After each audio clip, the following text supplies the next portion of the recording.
Hello, hello. So I'm here with a movie wrap up. It's been a hot second since I've done one of these, and it's cloudy today, which means I can have my TV in the background. Look at that. So we're gonna talk about a good amount of movies. No TV shows because I suck at watching them, and I just never finish them.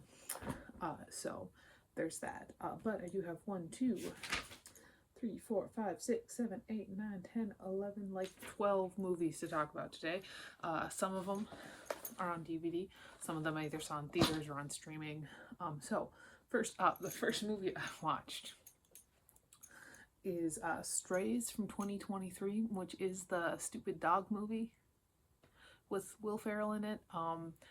So it's about a dog whose owner is clearly awful, and the dog doesn't understand because he's a dog and dogs are stupid. And sorry, not a dog person. And so the owner ends up like dropping him off in a city hours away, and he like decides trying to find his way home. And so Strays wasn't as bad as I thought it was going to be going in. I watched it on Amazon Prime, and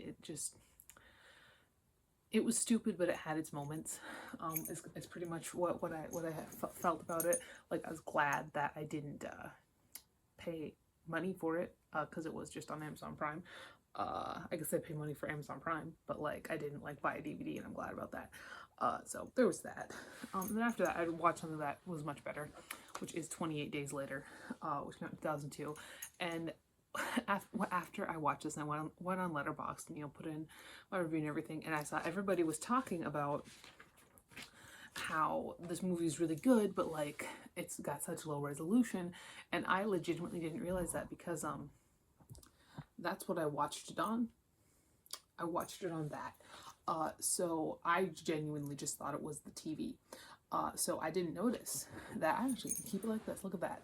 I actually didn't notice that the resolution was terrible because I did genuinely think it was just my TV. But no, this is a very good zombie movie. A man wakes up.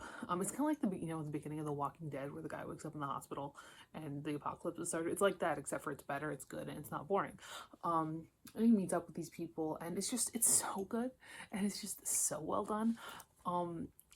Like the movie does take its time to show you these characters growing closer in the middle of the apocalypse. Like, it does take its time to do that. There's like a shopping montage, and it's adorable.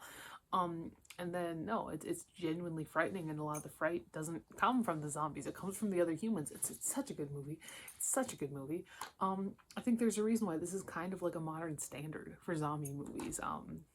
No, wonderful. Cillian Murphy, great time. All right, after that, I watched Of an Age from 2022. This is another one that I watched on Amazon Prime. If I'm remembering right, this is the one about the young man who is like in an immigrant family. They're British, I'm pretty sure, if I'm remembering correctly. And he, like, his like family's from like somewhere in like the Middle East or like Northern Africa, I don't remember. Or Eastern Europe, I don't know. Something like that. So somewhere more conservative. And he ends up like falling in love with his girlfriend's older brother or whatever. There were scenes where him and the older brother were in the same car together, and they would talk, and those scenes were the best scenes in the whole movie. They were really well done. The dialogue was wonderful. Everything other than that was deeply boring, except for, I will say, the wedding dance scene. The music chosen was nostalgic for me personally, so I was fine with it. But no, like the scenes where they were in the car and talking were fantastic. They were wonderful. But everything else was deeply boring. All right, then I watched Alex Borstein, Closets and Clown Suits, 2023. This is a stand-up thing with the lady from Miss Maisel, the marvelous Miss Maisel. It was fine, I don't know. Stand-up for me is very, for the most part, very, very, I don't remember it. I watch it, I enjoy it, but I don't really remember what happened, except for with We're All Doomed. I remember We Are All Doomed very, very, very vividly, but that's just a personal issue. It has nothing to do with stand-up. But no, it was fine. I watched it. Then I watched Candy from 2006, which has like Heath Ledger in it, and it's about these two Australian people who they're both addicted to heroin, and they're trying to kind of trying to get better, sort of.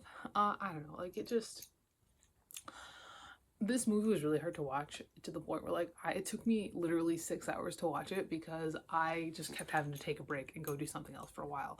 It was sad. It was sad. It was deeply sad, and it was very much a effective anti-drug message in there, because it was just bleak. It was just bleak.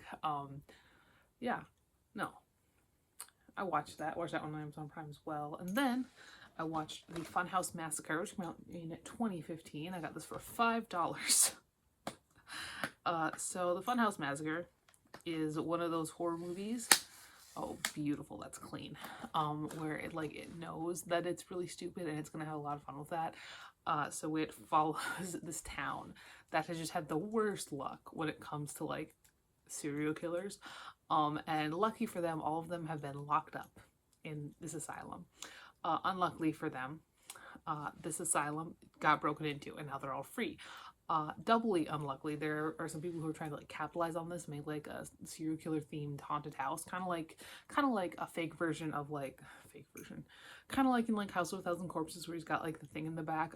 It's like that, except for like a little bit bigger. And so these killers go back in and they end up, they take their spots. And it was really fun. Like I said, like it was stupid and it knew it was stupid. And that's kind of good. That's how a B movie should be. Is it should know it's stupid. But no, it was really fun. I think they really put the clown on the front here. He's not a very big part of it, honestly.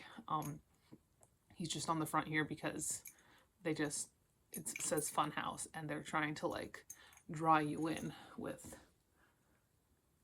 clown stuff. But no, I really enjoyed it. I thought it was a lot of fun.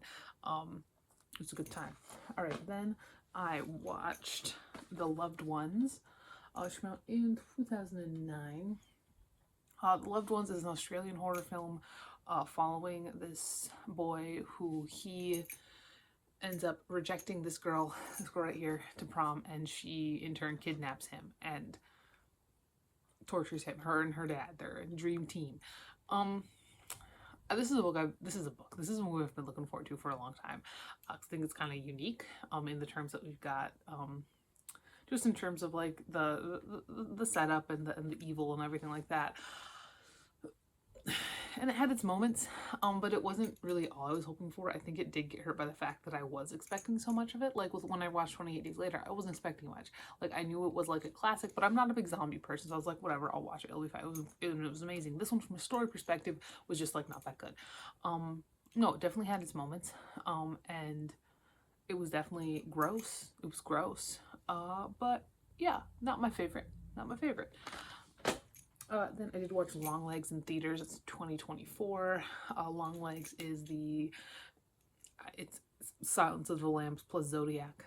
We got a FBI agent who she is trying to find the Longlegs killer, and all throughout there's like these weird stuff, like maybe with her past and everything. And it's honestly, throughout most of the movie, I thought that she was just like autistic, and everybody was just kind of being mean to her for being a little bit like not welcoming and warm. But I guess I was wrong. It was demon stuff. I don't know, it was fun. I did enjoy it. I thought Nicolas Cage was obviously having a ball, which was really fun to watch. I liked the cinematography, I liked the music, I liked the characters. I don't know, I think it would benefit from a rewatch. I don't think it's like the worst movie I've seen this year. I don't think it's the best movie I've seen this year. So there's that. After that, we watched Sing Sing in theaters, 2023. This was on like limited release in limited theaters. We saw it in Ogden, Utah, at a very nice theater in the mall. But no, it's about this. It's based on a true story about this prison that has like a theater program. Just the most basic way I could have ever said that. But no, it was good, and it did have a lot of the people that did participate in this theater program were reprising their roles as themselves, which I thought was kind of fun. And I think it did make me more interested to learn more about the background of the movie. It's not something I would have ever probably chosen to watch for myself, just because it's not really in my genre wheelhouse, but I could enjoy it, I could appreciate it, as a former English major, talking about theater and everything. So there was that. Then I did watch Winnie the Pooh, Blood and Honey 2, came out in 2024. This one, someone got a budget. Oh my god. And I think it actually kind of suffered for it. I'm not gonna lie. So Blood and Honey 2, we get Tigger and Owl now because they are now in the public domain. And we learn a lot of lore about Winnie the Pooh, Blood and Honey, like where these animal monstrosities came from. And we retcon a little bit from the first movie where it was talking about how like they became evil, but now I think like maybe they were like kind of evil from the start. Piglet comes back even though he was killed in the first movie, and then he gets killed again immediately, so I liked that. I thought that was funny. And we got a budget. So like the special effects are better. So it doesn't just look like people in like creepy, like in like a bear mask that they just bought and didn't do anything to.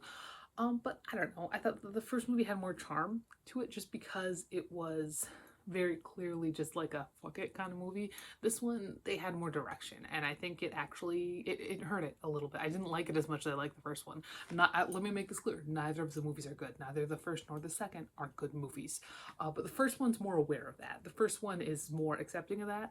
So, I don't know. A little bit of a disappointment. Will I be watching number 3? Absolutely. But, you know. Alright, and then most recently, I watched, it was this Hellraiser collection. It was Hellraiser 3, Hell on Earth. I'm just going backwards because I watched the first Hellraiser, obviously, and then I watched Bloodline, which is number 4, and now I've watched number 3. And this one does not have number 2. So I suppose I'll just start going forward again, because I don't think I have number 2. I know I have number 1 under the thing, and so I'm going to rewatch that. But no, the Hellraiser movies are really fun. This is the one with the CD Cenobite. God, I love that guy. But we follow, obviously, the Lament configuration. We've got kind of new main characters here. Super fun. Clive Barker, love of my life. It's obviously it's not as good as number 1, and honestly it didn't really even have some of the charm that number 4 had. It did have some charm, like I really liked the Cenobite designs, but it took us so long to get there. Like it took us so long to get there, and there were some fun character moments beforehand that could make me enjoy it, like with Terry and Joey. What's her name? Joey? Our 2 main female characters with boy names. I believe it was Terry and Joey. I liked how they interacted, and I liked their little moments when Terry was like living with her and Joey was like, yeah, no, you can live with me. And I thought that was really sweet and really fun, and I don't know, I liked them together, and I liked the vibes. The vibes for Clive Barker are always just wonderful, and just the best part of anything that Clive Barker does is the vibes. But I don't know. It took us so long to get there. It took us so long to get the Cenobites, and there's a sticker on here that I'm trying to peel off, but it's not coming off nice. But yeah, no, I know that these movies are going to get worse before they get better. They're not going to get better. That's what I mean by that. These movies are just going to get worse. But yeah, I'm excited to watch all of them, even though I know they're going to get bad, like really bad. But at least hopefully we'll have some more fun you know, configurations that are Cenobites. I know that eventually, what's his name? Doug Walker, I think is his name. Eventually Pinhead gets replaced, which is not what I'm looking forward to, because he's like the best part of the movies, but that is that. I did watch the third Hellraiser movie, and those are that. So these plus the other movies are what I watched recently. Really, this is summer vacation wrap up, honestly, because it's like end of May to now. It's like August 5th. But yeah, that is everything. I'll talk to you later. Thanks, bye.